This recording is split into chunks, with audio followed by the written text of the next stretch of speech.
For years now, we've poured our hearts and souls into this property.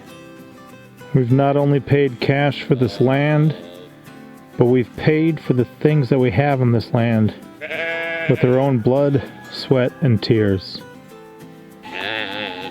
It's been a learning adventure, and it's taken a lot of effort.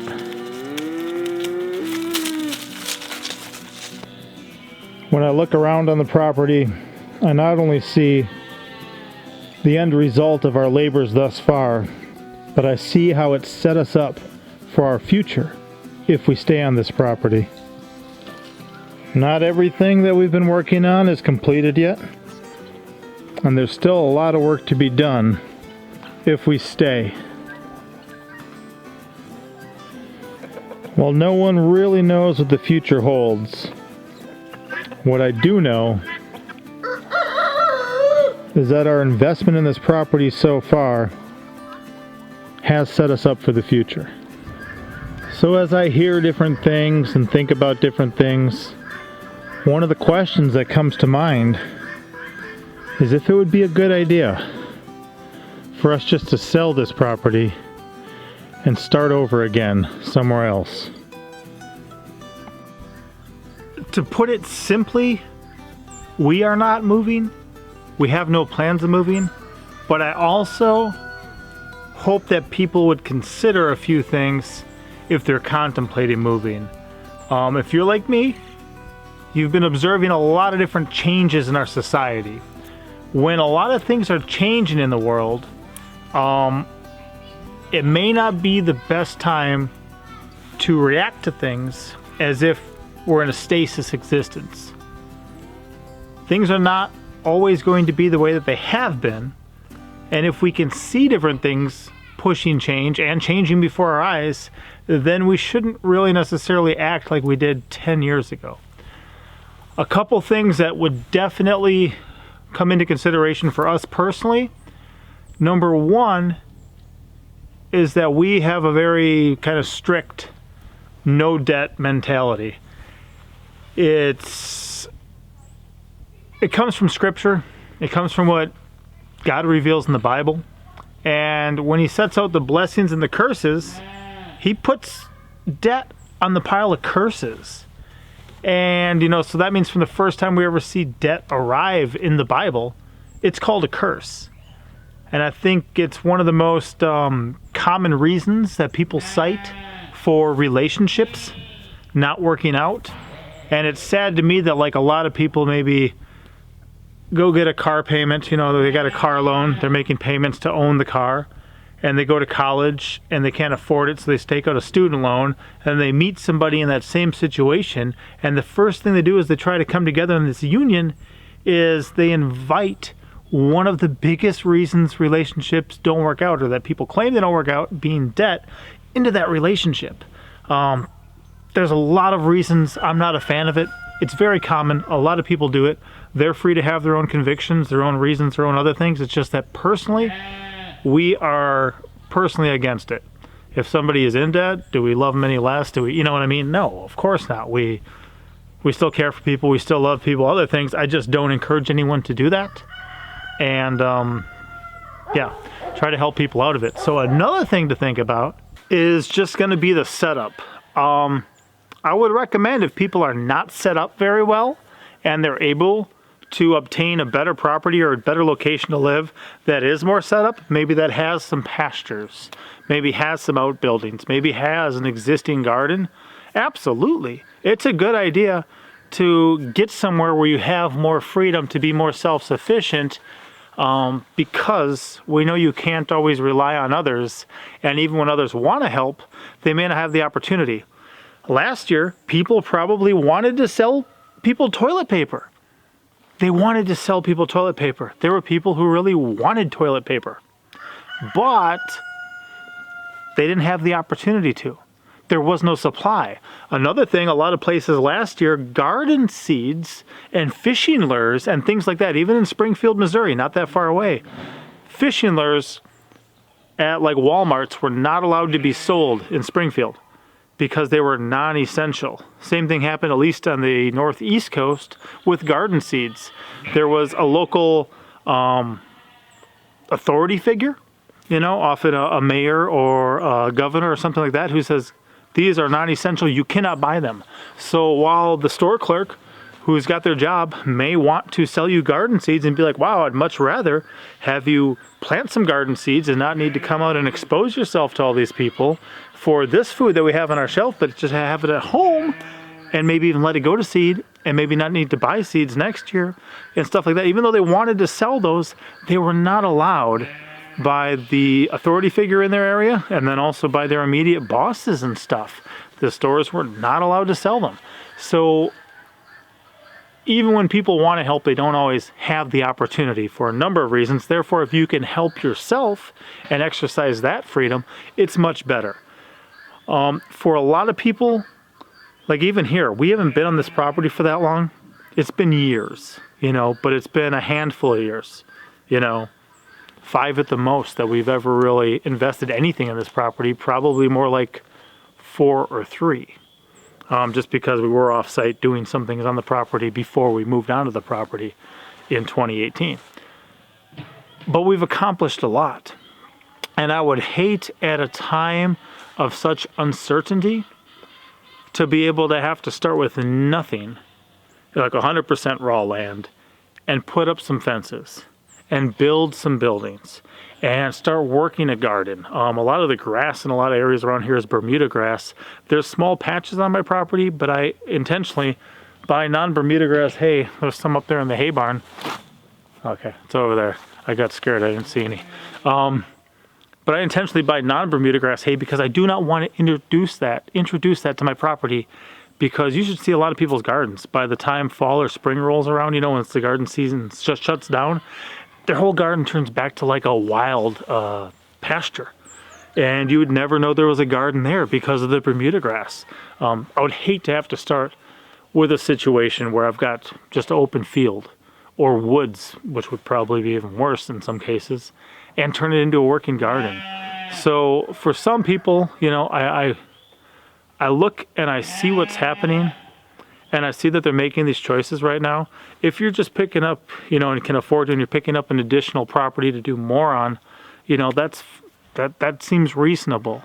But to leave things that you've invested a lot of time and years of effort, and you've really set yourself up to be self-sufficient and to know how the thing works, just in that growing zone, in that environment, in that area, I would not personally leave this behind for anything really right now. I mean, if I find it, to be that's what we need to do, I'll do it, sure, 100%. But just for some personal thing, to leave behind what we've got set up here right now and to start afresh, I think would be dangerous. I don't plan on making out of here alive. Death is the way that we leave this world and enter the next. I'm not ignorant of that, but I don't think that if there's avoidable, unnecessary, maybe foolish deaths even, like where all of a sudden we just are completely unset up to have any food. It can happen in this country. It can. Also, I think, potentially hyperinflation and stuff like that's probably coming down the pipeline. There is a lot of money right now being printed out of nowhere, even for these, government handouts that are coming right now. That's not backed by anything. We're decreasing the value of our financial, of our money. That's dangerous. I don't know what that's going to lead to. So I just kind of offer that up as some food for thought. That's why one reason, even like if I have excess money sitting around, even years ago, I'm looking at a bunch of sheep across the way from me. Years ago at the bank, they were telling me about some of the great savings and investment opportunities that I had to get a return on the money that I had. I told them, I could buy some sheep, because I asked them what was the best percentage they could even offer me. I told them, well, I could buy some sheep. They could breed once. I could lose almost half of them, could die, and I'd still wind up ahead of what you're offering me. Like, to me, that just seemed crazy that was really the best they had to offer. So there's a lot of physical things that we can hang on to instead of money, just the US dollar, that I think make a lot more sense. And as I look around my property, I do see a lot of the investment, not only of the time that I put in here rather than investing it to earn more of those USDs, but taking the USDs we had, the US dollars that we had, and turning them into something else, whether it's these sheep, some of the building materials, the fencing.